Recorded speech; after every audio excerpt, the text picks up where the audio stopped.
तो गाइस सावन आया और बहुत भयंकर आया और अपने साथ में पानी भी लाया और इतना बरसाया कि पूरी दिल्ली में नहीं समा पाया। और लोगों ने इस डायलॉग को इतना ज्यादा चलाया कि केजरीवाल भी देखकर शर्माया कि ये मैं जनता के सामने क्या बोल आया। पूरे दिल्ली में हम 380 झीलें बना रहे हैं, लेक्स। दिल्ली धीरे धीरे झीलों का शहर कहलाएगा। जस्ट सपोज दैट कि तुम अपने घर में रात को चैन से सो रहे हो और सुबह सुबह तुम्हारी नींद खुलती है और तुम अपनी बालकनी में जाते हो और वहाँ पे झांक के देखते हो तो तुम्हें क्या दिखता है? हे प्रभु, हरि राम कृष्ण जगन्नाथम प्रेमानंद, ये क्या हुई? दिल्ली में पानी ही पानी। पूरी दिल्ली के अंदर आप जहाँ भी जाओगे आपको झीलें दिखाई देंगी, खूबसूरत आसपास लैंडस्केपिंग दिखाई देगी। ये भगवान क्या जुल्म है। मेरा बस चले ना तो मैं तुम्हें पूरी दिल्ली घुमाऊं, लेकिन क्या फायदा है ऐसी बस का जिसमें जगह ही ना हो बैठने की। झीलों में मैं कई झीलों पे होके आया, अब वहाँ पे इतनी हरियाली है झीलों के चारों तरफ। हरियाली? केजरीवाल जी कौन सी झीलों पर घूम के आ गए? और वो हरियाली नहीं है, पानी पे तैरती हुई काई है, काई। झीलें ही झीलें और झीलें ही झीलें, झीलें ही झीलें, झीलें ही झीलें। मैं यहाँ देखूं झीलें, वहाँ देखूं झीलें, मैं कहाँ देखूं झीलें ही झीलें। और तुम ही बताओ यार, इतनी सारी झीलों में कोई कैसे झीले? दिल्ली में इस समय पानी इतने ज्यादा बढ़ चुका है कि लोग इसे देखकर इतने ज्यादा बावले हो चुके हैं कि पहले जिस गटर को देखकर ये सोचा करते थे कि भाई साहब इसमें गलती से पैर ना चला जाए, आज उसी गटर के पानी में डुबकियां लगाई जा रही हैं। मतलब भाई साहब स्नान हो रहे हैं, स्नान।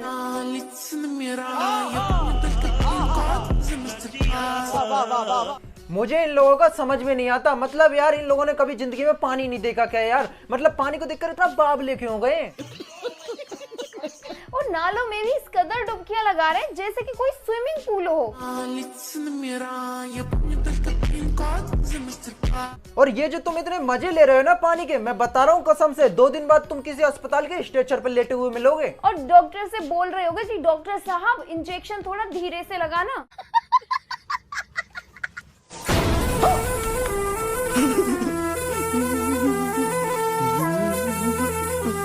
और दिल्ली के नजारे तो देखो यार, मतलब यार जमीन पे पानी की जहाजें चल रही है, जहाजें।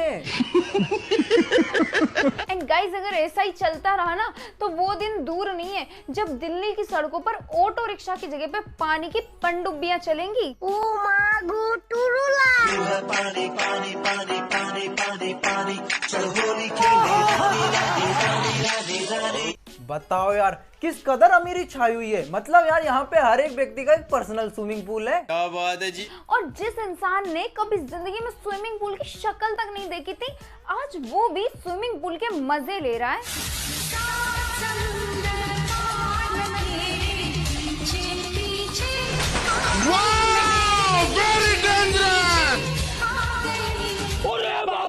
भाई साहब पूरी दुनिया की खुशी एक तरफ और हमारे चचा की खुशी एक तरफ। मतलब यार उमर वो मर जाए भाड़ में, दिल तो बच्चा है जी।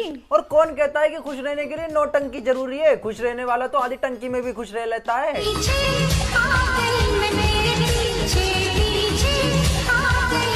चचा का सपना था बचपन से कि वो 7 समुंदर पार जाएं, मगर क्यों? लेकिन बेचारे जा नहीं पाए। अच्छा, इसलिए समुंदर खुद ही चल के उनकी गली में आ गया। क्या बात है सर, क्या बात है सर। और सपने पूरे करने के लिए जरूरी नहीं है कि तुम्हारे पास में आधी टंकी हो, तुम फटे हुए कट्टे से भी काम चला सकते हो।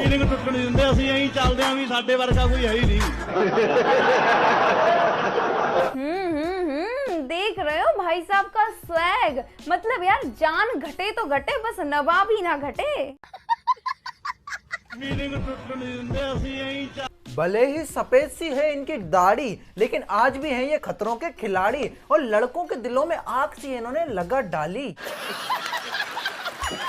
और अगर बरसात में कभी बाहर निकलो ना तो अपनी सेफ्टी साथ लेकर निकलना, नहीं तो भजिए से तल जाओगे।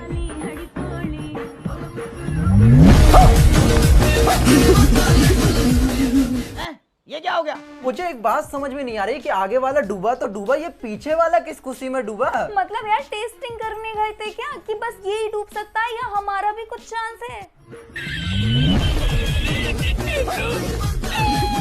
अबे ओ अकल के दुश्मन, अपनी आगे का भाड़े पे देख के आया क्या जो तुझे इतना अच्छा खासा गिरता पड़ता इंसान दिखाई न दिया? आप वो बात क्यों पूछते हैं, अरे जो बताने के काबिल नहीं है। अच्छा तुम सोचो कि पूरी दिल्ली में पानी भर चुका है तो लोग अपनी जरूरत का सामान खरीदने कैसे जाते होंगे? तो भाई उसका भी एक देसी जुगाड़ है।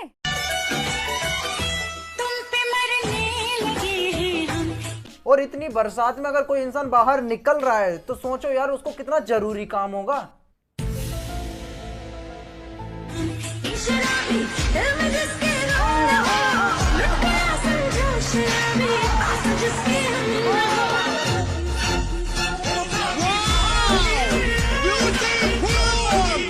कौन है ये लोग, कहाँ से आते हैं ये? मैं घर से आया हूँ सर।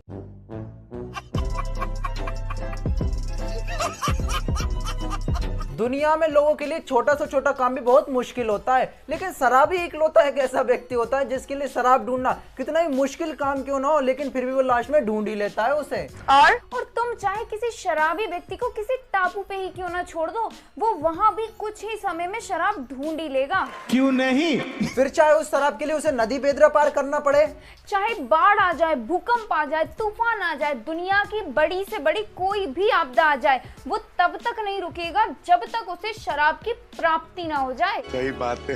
लेकिन भाई साहब इस दुनिया में चाहे कहर बरस रहा हो, लेकिन फिर भी इस दुनिया में एक ऐसा प्राणी भी एग्जिस्ट करता है जिसे इस दुनिया में किसी भी चीज से कोई फर्क ही नहीं पड़ता। दुनिया चाहे तहस नहस हो जाए, कुछ भी हो जाए, इन्हें कोई फर्क नहीं पड़ता। ये अपनी ही दुनिया में मस्त है। द वन एंड ओनली पापा की परी।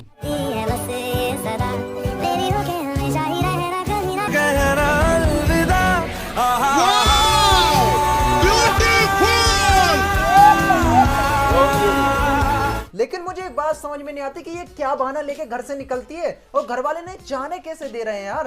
और इन्हें ये नहीं दिख रहा कि बेचारा जेसीबी वाला पिछले 2 घंटे से सामने रास्ता साफ करने की कोशिश कर रहा है।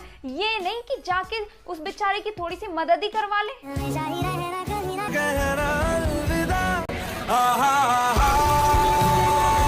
लेकिन ना भाई साहब, यहाँ पे तो मुजरा चल रहा है, रीलें मनाई जा रही है, रीलें। बेचारा झरना भी सोच रहा होगा कि यार मेरी कोई इज्जत ही नहीं है, यार मेरे से थोड़ा।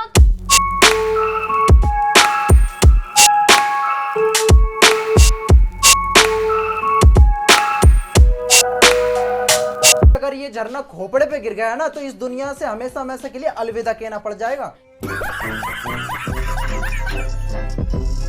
मुझे समझ में नहीं आ रहा कि घर वाले इन्हें बाहर निकलने कैसे दे रहे हैं। एक्चुअली ये घर में इतनी वेली बैठी रहती हैं कि घर में इनके होने या ना होने से घर वालों को कोई फर्क ही नहीं पड़ता। और वहीं अगर हम लड़कों को अगर बाहर जाना हो तो पूरे घर वाले मिलके ऐसे सीआईडी की इंक्वायरी बिठाते हैं कि भाई साहब कब आओगे, किसके साथ जा रहे हो, कहाँ जा रहे हो। बुरा लगता है भाई। बेचारे लड़के सवाल जवाब से परेशान हो गए, फिर कहीं जाते ही नहीं है। और फिर घर वाले इन्हें इतने वेले समझ लेते हैं कि इन्हें उठा के सड़क पर पटक देते हैं और कहा जाता है कि भैया यहीं बैठो और यहाँ बैठ के पानी के बहाव को रोको, और अगर घर के अंदर अगर एक बूंद भी पानी आ गई ना तो हमसे बुरा कोई होगा नहीं।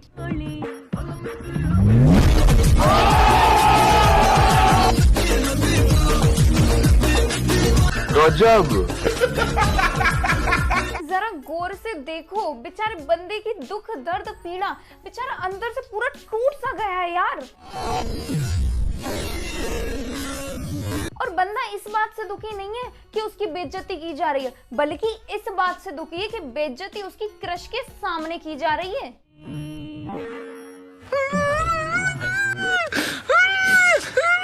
बेचारा लड़का अपनी पड़ोस की जिस लड़की को पिछले 2.5 साल से इंप्रेस करने में लगा हुआ था, आज घर वालों ने उसी लड़की के सामने उसकी इज्जत की लंका लगा दी।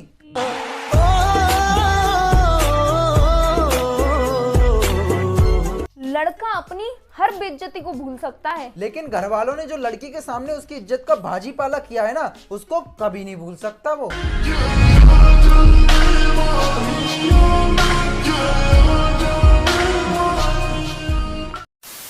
तो भाई अंत में यही कहना चाहेंगे कि बरसात का सीजन चल रहा है, इसलिए नदी नालों से थोड़ा बच कर रहो, नहीं तो पता चले बह जाओ और घर वाले ढूंढते रहें। तो बस यारों, आज के लिए इतना ही। वीडियो पसंद आई तो वीडियो को लाइक शेयर कर देना, और अगर चैनल पर पहली बार आए हो तो चैनल को सब्सक्राइब कर लेना। नहीं, सोचिए मत, सब्सक्राइब कीजिए और पास की उस घंटी वाले निशान को भी ऑल पे क्लिक कर लेना, ताकि हमारी न्यू वीडियो की नोटिफिकेशन सबसे पहले आप तक पहुंच सके। बाकी मिलते हैं नेक्स्ट वीडियो में, तब तक के लिए बाय बाय। बताओ, वो छत पे पड़ी हुई टंकी को आधा काट के रख ले, अभी पानी आने वाला है, सैर सपाटे करने चलना है। मैं भी चलूंगी। तुझे ना ले जा रहे हैं। क्यों? हट।